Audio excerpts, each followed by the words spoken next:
स्वबिम्बायै श्रीचक्रबिलान्तस्तेजसे ललितायै द्विभुजायै सिद्धश्रीकामाक्ष्यै देवतायै नमः हृदये। कामाक्षी कामाक्षी। शिवशक्ति समारंभां भास्कराचार्य मध्यमां अस्मत् శ్రీనాథ పర్యంతాం వందే గురు పరంపరాం। లలితా సహస్రంలో ఆ తరువాతి 68వ నామము చక్రరాజ రథారూఢ సర్వాయుధ పరిష్కృత। అన్ని రకాలైన ఆయుధములతోనూ అలంకరించబడినటువంటి చక్రరాజము అనేటువంటి రథాన్ని పరమేశ్వరి అధిరోహించి ఉంది। రథాలలో కూడా అనేక విధాలైనటువంటి రథాలు ఉన్నాయని రథశాస్త్రం అనేటువంటిది చెప్తుంది। అందులో ఆ రథశాస్త్రంలో ఉన్నటువంటి అన్ని రకాల రథాలలో ముఖ్యమైనటువంటివి 3 రథాలు అని చెప్పి చెప్పబడుతుంది। 1 చక్రరాజము, 2 గేయ చక్రము, 3 కిరి చక్రము।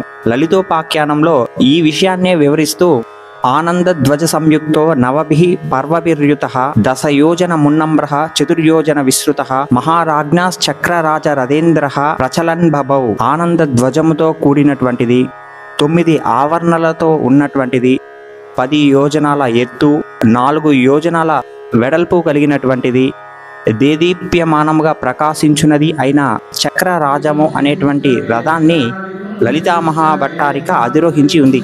లలితా మహా త్రిపుర సుందరి ఆ చక్రరాజమే శ్రీచక్రము। ఈ నామంలో శ్రీచక్రం గురించి విస్తృతంగా చెప్పబడి ఉంది।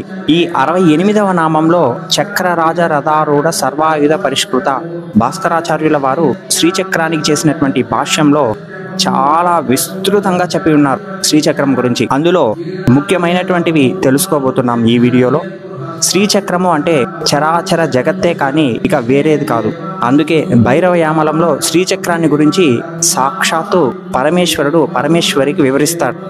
ఏమని వివరిస్తారంటే శ్రీచక్రం త్రిపుర సుందర్య బ్రహ్మాండాకారమీశ్వరి పంచభూతాత్మకం చైవ తన్మాత్రాత్మకమేవ చ ఇంద్రియాత్మకమేవం చ మనస్తత్వాత్మకం తత మయాదితత్వ రూపం చ తత్వాతీతం చ బైందవం అని చెప్పి అమ్మవారికి చెప్తాడు।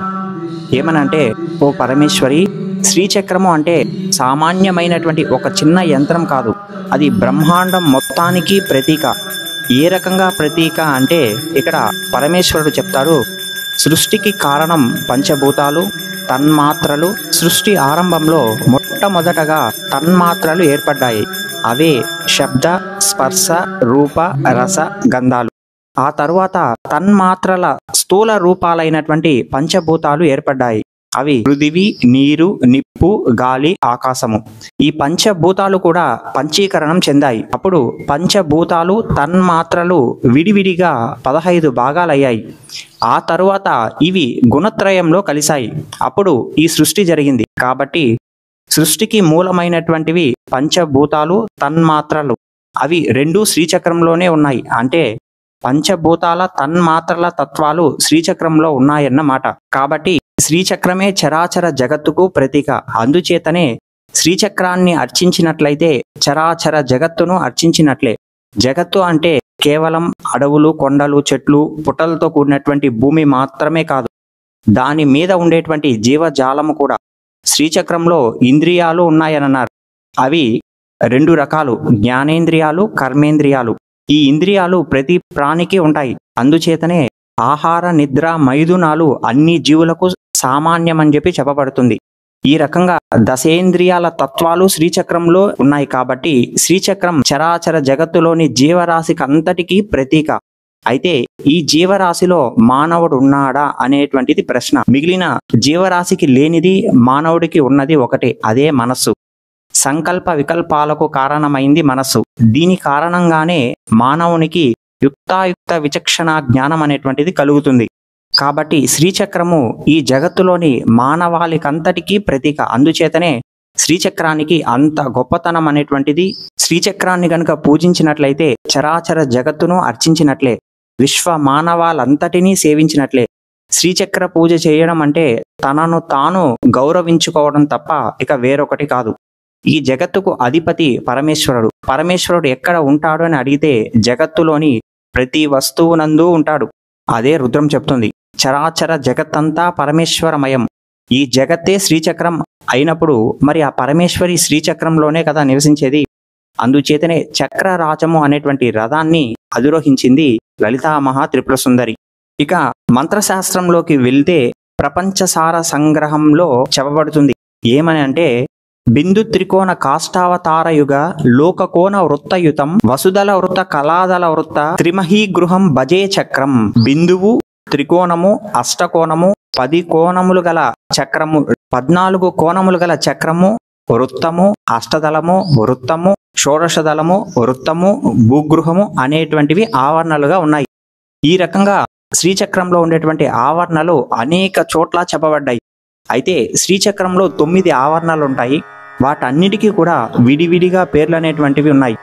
రత్నాయ ఋషి రాసినటువంటి ఆవరణ దేవతా స్తుతిలో వాటిని స్పష్టంగా వివరించబడింది. ఇది అందరికీ తెలిసినటువంటిదే. త్రైలోక్య మోహనం వందే సర్వాశా పరిపూరకం సర్వ సంక్షోభనం చక్రం సర్వ సౌభాగ్యదాయకం సర్వార్థ సాధకం చక్రం సర్వ రక్షాకరం పరం సర్వ రోగహరం చక్రం సర్వ సిద్ధిప్రదాయకం సర్వాసానందమయం చక్రం ఇది చక్రక్రమం భజే అని చెప్పి చెప్పబడింది. మొట్టమొదటి ప్రథమావరణ భూపురానికి త్రైలోక్య మోహన చక్రం అని పేరు.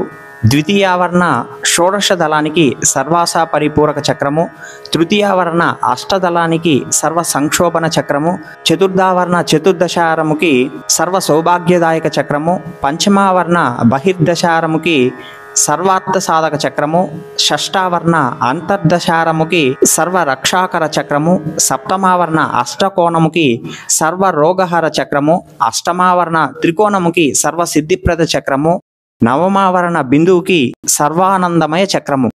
ఈ రకంగా నవావరణలున్నాయి. వీటిలో వృత్తత్రయం మాత్రం లేదు అని గుర్తించాలి.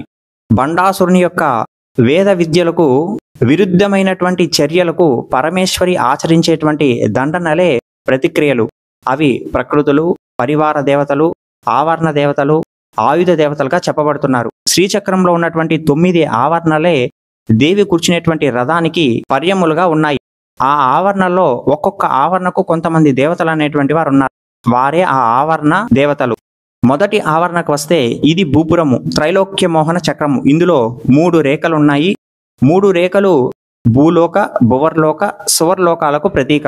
ఈ ఆవరణలో ఏ దేవతలు ఉంటారంటే, మొదటి రేఖలో అష్టసిద్ధులు ఉంటాయి. అంటే మనకు చూస్తే ఫస్ట్ లైన్, ఆ ప్రథమ రేఖలో ఉండేటువంటి దేవతలు అష్టసిద్ధులు. అనిమా సిద్ధి, లగిమా సిద్ధి, గరిమా సిద్ధి, మహిమా సిద్ధి, ఈసిత్వ సిద్ధి, వశిత్వ సిద్ధి, ప్రాకామ్య సిద్ధి, ప్రాప్తి సిద్ధి, సర్వకామ సిద్ధి. ఇక రెండవ రేఖలో అష్ట మాతృకలు ఉంటారు. బ్రాహ్మి, మాహేశ్వరి, కౌమారి, వైష్ణవి, వారాహి, మాహేంద్రి, చాముండ, మహాలక్ష్మి. ఇక మూడవ రేఖలో ముద్రాశక్తులు ఉంటారు. సర్వ సంక్షోభిని, సర్వ విద్రావిని, సర్వాకర్షిణి, సర్వవశంకరి, సర్వోన్మాదిని, సర్వ మహాంకుశ, సర్వకేచరి, సర్వబీజ, సర్వయోనిహి. ఈ ఆవరణకు దేవత ఎవరంటే త్రిపుర. ఇక్కడ ఉండేటువంటి యోగిని పేరు ప్రకట యోగిని.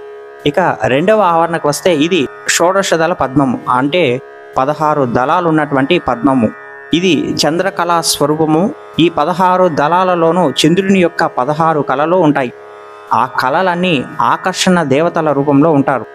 అవి కామాకర్షిణి, బుద్ధ్యాకర్షిణి, అహంకారాకర్షిణి, శబ్దాకర్షిణి, స్పర్శాకర్షిణి, రూపాకర్షిణి, రసాకర్షిణి, గంధాకర్షిణి, చిత్తాకర్షిణి, ధైర్యాకర్షిణి, స్మృత్యాకర్షిణి, నామాకర్షిణి, బీజాకర్షిణి, ఆత్మాకర్షిణి, అమృతాకర్షిణి, శరీరాకర్షిణి. ఈ ఆవరణకు దేవత త్రిపురేషి. ఇక్కడ ఉండేటువంటి యోగిని పేరు గుప్త యోగిని. ఇక మూడవ ఆవరణకు వస్తే ఇది సర్వ సంక్షోభన చక్రము, 8 దళాల గల పద్మము, అష్టమూర్త్యాత్మకము అని అంటారు. దీని 8 దళాలలోనూ విడివిడిగా 8 మంది దేవతలు ఉంటారు. అనంగ కుసుమ, అనంగ మేఖల, అనంగ మదన, అనంగ మదనాతుర, అనంగ రేఖ, అనంగ వేగిని, అనంగాంకుశ, అనంగ మాలిని. ఈ మూడవ ఆవరణకు అధిదేవత త్రిపుర సుందరి. ఇక్కడ ఉండేటువంటి యోగిని పేరు గుప్తతర యోగిని.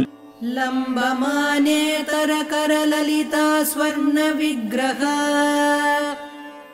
అంబుజాబ్జం ప్రతిదక్ష హస్తేనాస్తే బిలాద్బహిః కామాక్షీతి ద్విరుక్తై శబ్దై ధ్యాత్వా ఐక్యతః कामाक्षी कामाक्षी